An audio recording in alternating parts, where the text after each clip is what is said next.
Hey, welcome back to the Lightspeed Lawn Care Marketing Podcast. I am sitting down today with one of my good friends from the green industry. If you have been in the business for a long time, you probably know him already. It's Mike Callahan with SimpleGrowth. Mike, thanks so much for coming on the show, man. Cody, appreciate it, man. Been trying to get in here the last few weeks. Really appreciate having us on and looking forward to talk today. Yeah. So for anyone who has been following my content for a long time, like pre-Lightspeed stuff, you know that Mike and I used to do a weekly live stream for Service Autopilot, and we have done a ton of content together. So it was really good to, finally get him on my YouTube channel now that I have my own project going.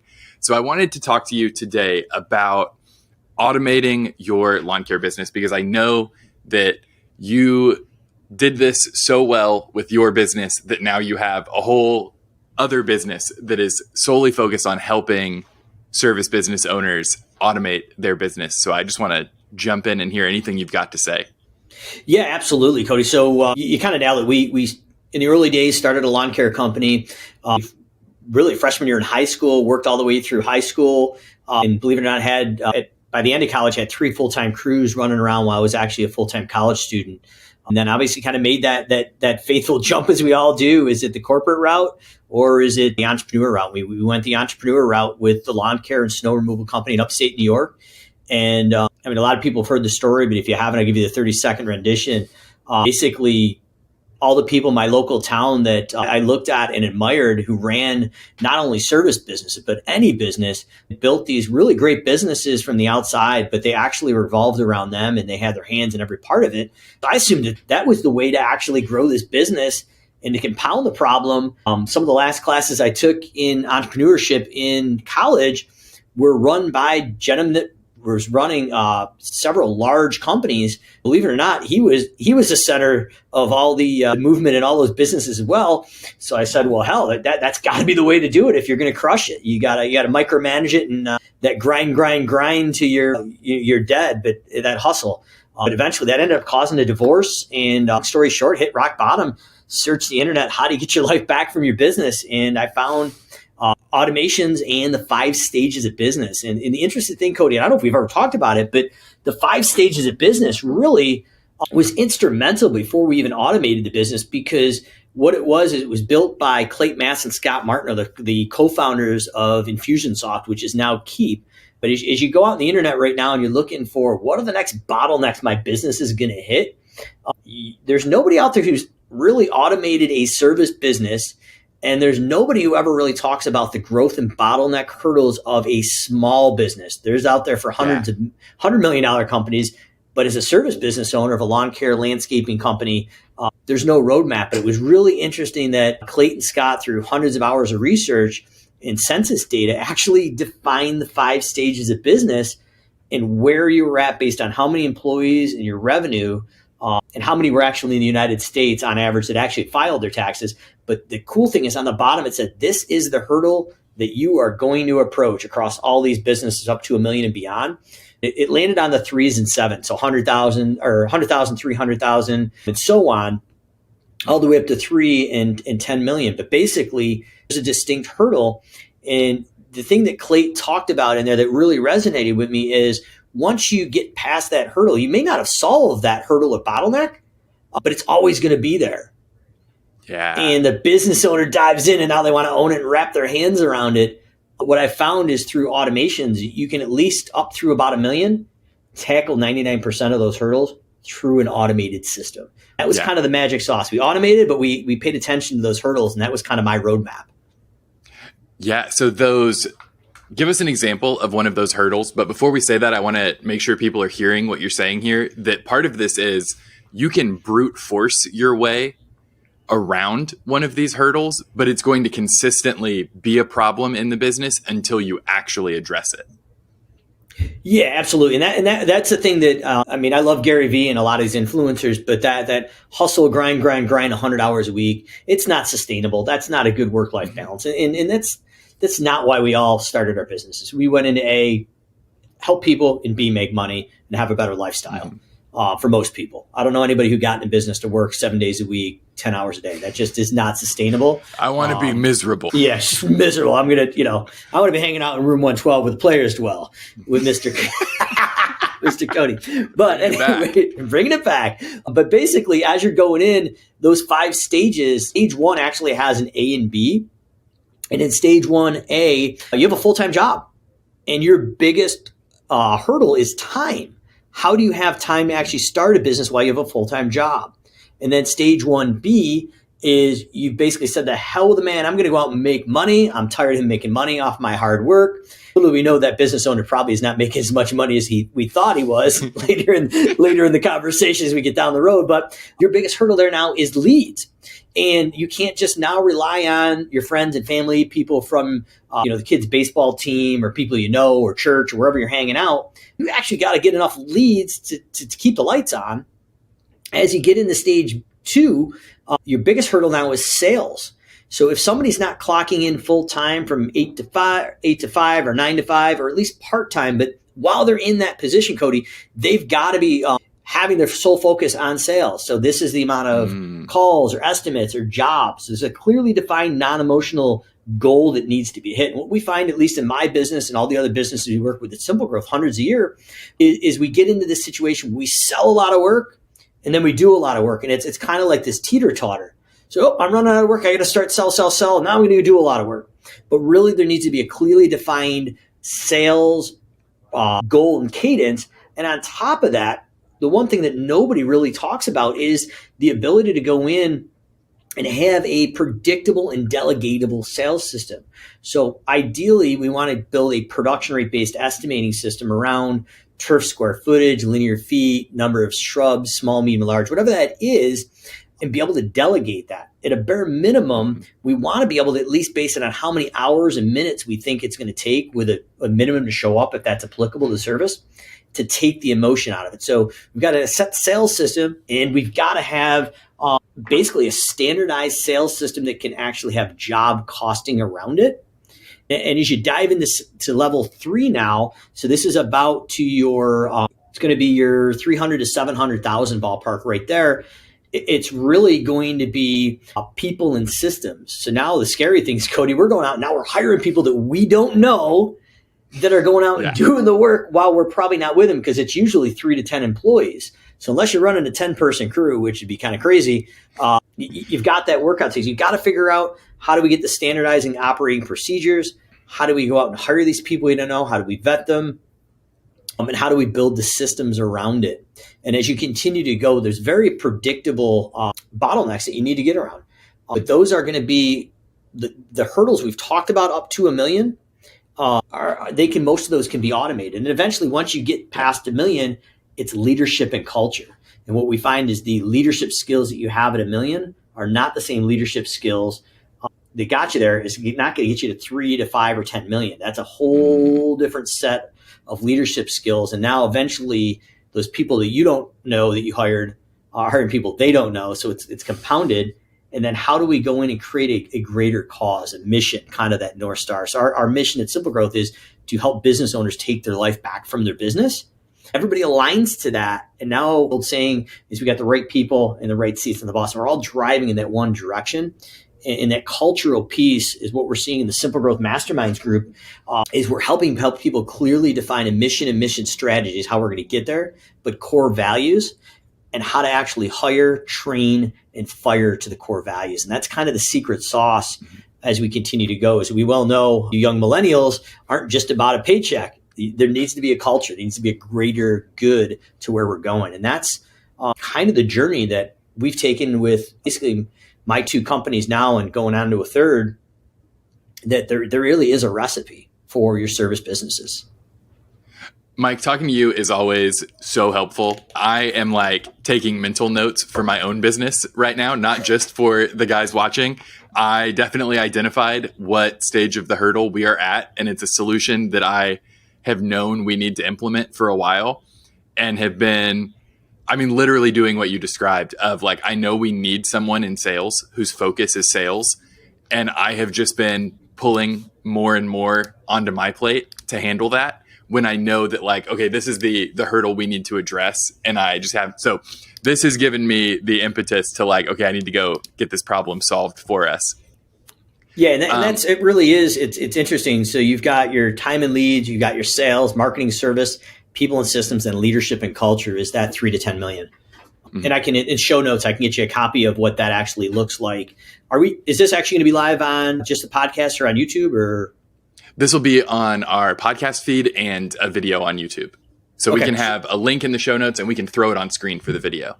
Okay. Yeah. If you want, I can actually pull it up if you want as well. Oh, you for want to sure. share that? Yeah. So we've got right here, and this is a presentation I just did in upstate New York here. But this is actually your 5 stages of business here. We'll keep it short for the audio version. Make sure you check the show notes on this. But that's that part 1 and 2, A and B.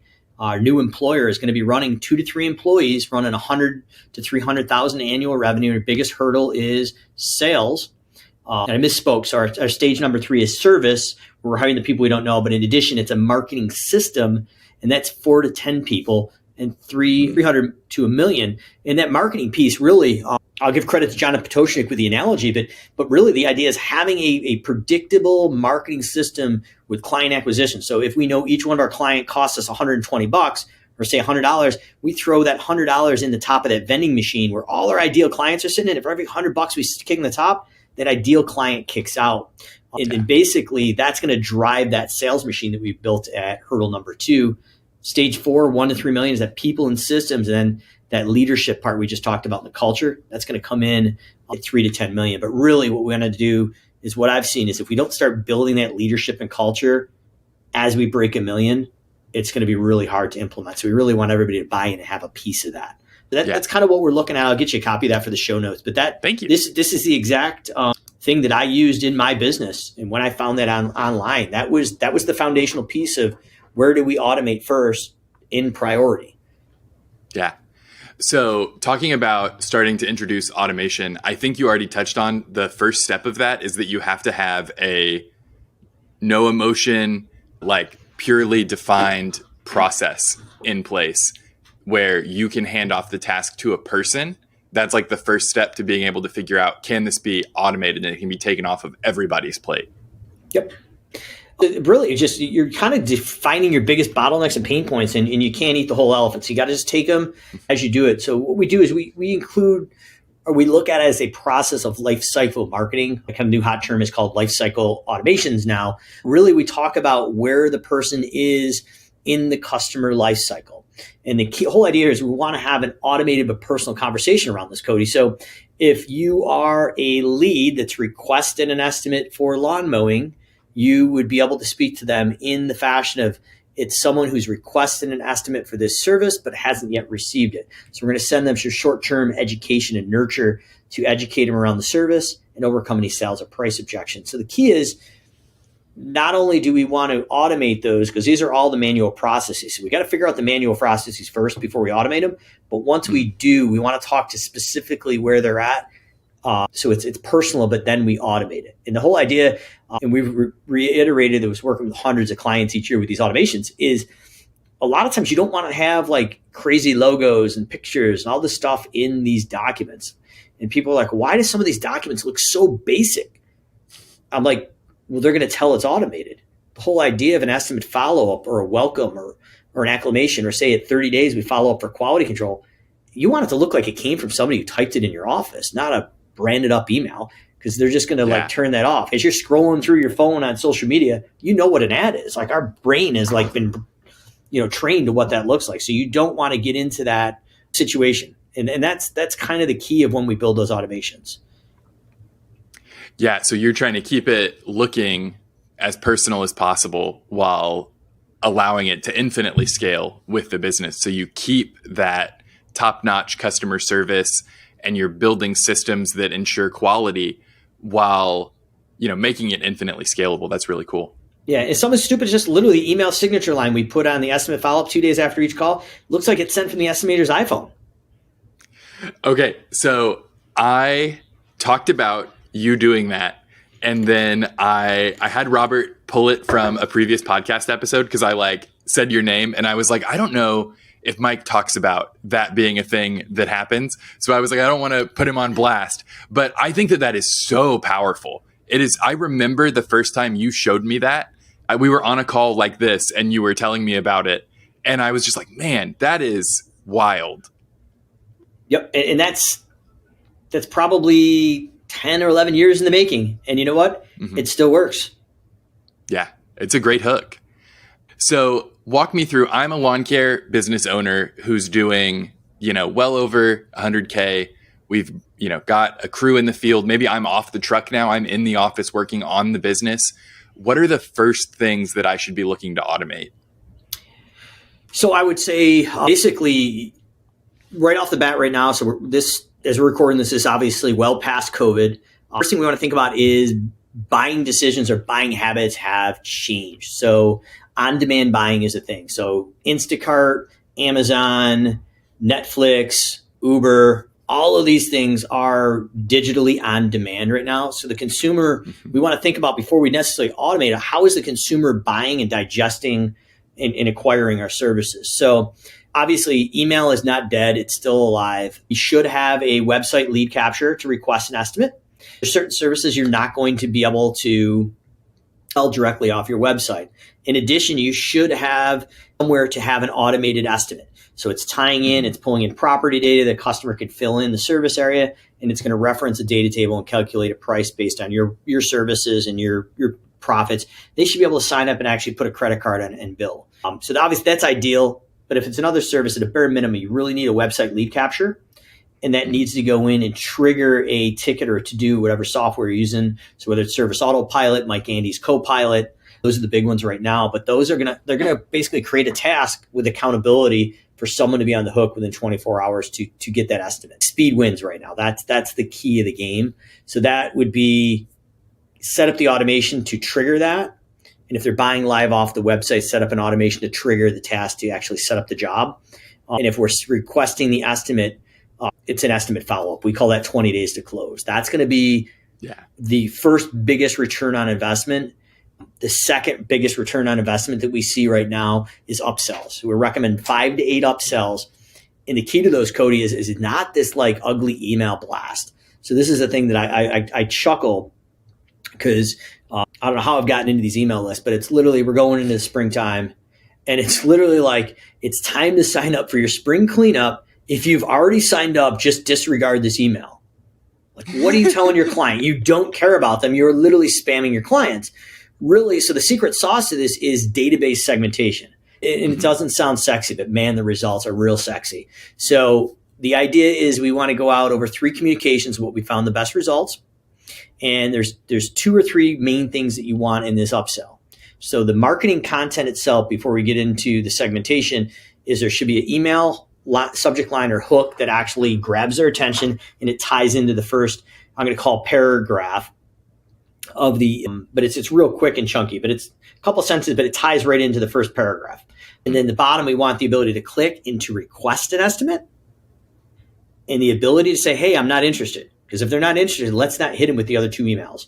So the marketing copy needs to be different across those 3 communications. And it should start about a month before the busy season starts and trickle right up to right when it starts for the people that are acting late and forget to do it or last minute folks.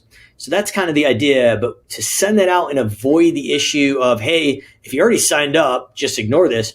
The automation shouldn't like bucket everybody up in this holding cell for 12 months before it comes. It should be a live sweep through. And the status is right off the bat on a high level is, do they have an estimate in play already for that service? Has the service been done in X amount of time? So like if we just did the service last week, we don't want to try to upsell it again. Is it on a waiting list or is it like currently dispatched in play? There's some other ones, but those are the big ones. But literally it should sweep through within about a minute before it sends out. And if it doesn't hit those criteria and it's a good lead to be upsold, it goes out. And we're seeing in a normal company that's running, I don't know, 400 to 500,000 or bigger with a decent database, about 60 to 80 estimate requests in the first 24 to 48 hours. It's just absolutely huge. We do some of that for clients, when they're like, hey, we have this service coming up. Will you guys put together an email campaign for us? And it's a money printing machine. Like these are people who already know you, already trust you. It is so much easier to get those subsequent yeses than it was to get that very first yes. Yeah, and that's the key to it. I mean, it's so the biggest thing that we see is we get these clients in here and then we just forget about them. But you've got money sitting in your database, and it's not only just your clients. but it's your leads and your canceled clients that you'd want to market to. Now, depending on the software, there's different ways to hit do not market to them. But 80% of those people that cancel your service, Cody, are indifferent. They didn't like you. They didn't love you. They weren't wowed. Yeah. They're still in that database. It could be their 13-year-old decided he was going to take care of the lawn, and he did, a shitty job because he's a 13-year-old and they want a professional back. It could be, any number of reasons they left. Yeah. And then the last place where we're really literally just taking money, like loss estimates, we're crumpling them up and throwing them in the trash, figuratively, or maybe physically if we're still pen and paper. Those are all good people that we can still build into that database and do upsells to. Yeah. Yeah. I think it's important to think about lost quotes as people you didn't successfully sell. They didn't say no necessarily. They just weren't convinced. And so you can go back and work to convince them to come into the fold. Yeah, and that's the secret sauce. But segmenting that database and sweeping through to make sure it's relevant and personal to where they're at in the customer lifecycle. That's the key to automations, especially nowadays. Well, Mike, I know that you guys have a pretty exciting announcement over at SimpleGrowth. You have a new product coming online, and I want people to know about it because I'm very excited that you guys have brought this in-house. Yeah, so we went out and actually acquired another software company who was already existing called Estimate Cart. Cody and Andrew did a great job with that. And probably from October or November this last year up through, as we're recording this now in April, we brought on 3 full-time developers, front end, back end, and then somebody that was versed in both front and back end to manage the project. And he's been on the team now since basically almost day one. Bill on the team is running that lead. We went in and took a great foundation of what the software was. And we're investing a significant amount of money to relaunch this. So we've actually rebranded it as Simple Estimate. And now we have full-time support, chat and email right inside the actual product as well. We're going in and adapting into the new shift in technology and where things are going with AI. Currently, right now, the product can pull in real estate databases. So it can pull in your square footage of the lot. And it also now has the ability to go in with your mouse or finger and trace in your client on your website. We'll be able to color in their actual physical service area. And that's going to reference your pricing matrices or data tables. And a lot of people are confused around that. That's what we do in the SimpleGrowth consulting end, is we help people build pricing matrices and job costing. So we take our expertise on that, ability to help people obviously with that.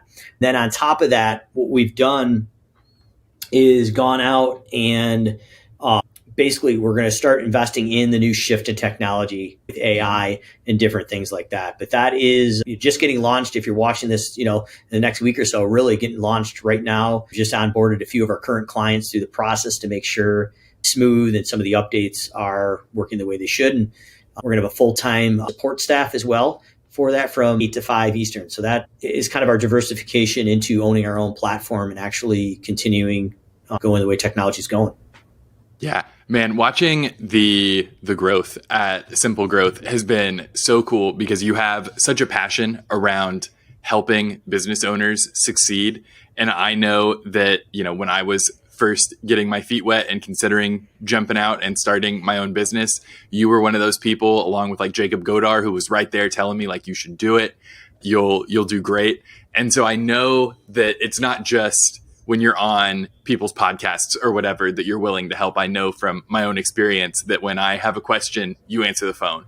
So Mike, if people want to check out SimpleGrowth, where can they find y'all online? Yeah, so SimpleGrowth is going to be at SimpleGrowthSystems with an S.com. And our new product launch is actually going to be Simple Estimate with 2 E's in there. So SimpleEstimateSystems.com.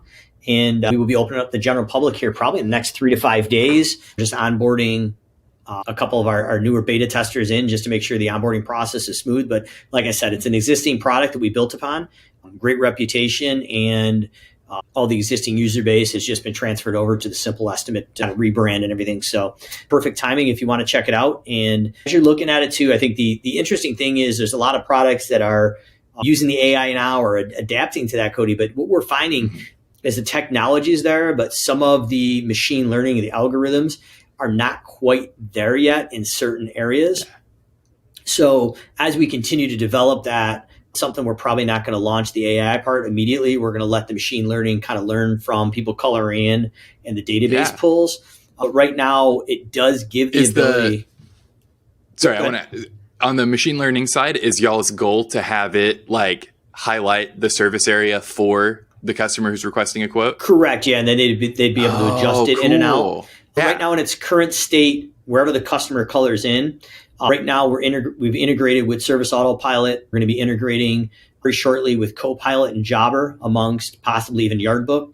But we've got, with the platform we bought, the integration piece was already kind of there built. So we've got, basically a head start on it. So that's going to be the easy part. The cool thing is, like, when it goes into your software, so whether it was Service Autopilot or Copilot or Yardbook or Jobber, it actually is going to take the coloring screenshot when they submit it. So you, as the business owner, can confirm they actually colored the full property, and a link to the image is actually updated on the client notes on your file. So in Service Autopilot, for instance, you can go in, click on that. It pulls up the actual picture to confirm it. Make sure that they didn't do a little dot to get a lower quote. Yeah. And in addition, we've also tied into the Callahan PCI compliant credit card form. So when they fill out that, it's one seamless process, and that's actually pushed into your Service Autopilot instance. Like I said, we're working on other integrations right now. We've got a team of almost 30 full-time people now between the Simple Estimate and SimpleGrowth team. So it's not like we've just started out in business. We're going on our fifth year, past our fifth year now. And I think that's the credit to the team. I've kind of stepped back, and that leadership team is really driving that. I've got at least 9 or 10 people on the team that have all owned $1 million plus companies. All have used Service Autopilot or the other platforms I'm talking about, and they get it. So it's not somebody coming in that doesn't understand a service business. And that's, I think, where we kind of stand out. That's what we're different, because a lot of people want to know what's different between you and Service Autopilot or this other competitor. You've got a team of full people that really care. They want to help you, hopefully not make the mistakes I made in my business, but just empower you to leverage technology to buy that time back. Yeah, you have built an incredible team, and I know that we're getting some interviews with a few of your guys on the podcast coming up soon. So Awesome. Hopefully people will stay tuned for that. Guys, if you have hung out for the whole video with me and Mike putting on a party in room 112, please leave us a like down below. Make sure you are subscribed.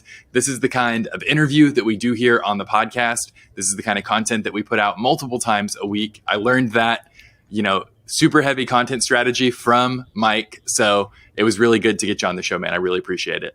Cody, appreciate it, bro. I can't thank you enough. And you've turned in like a regular Mr. Beast.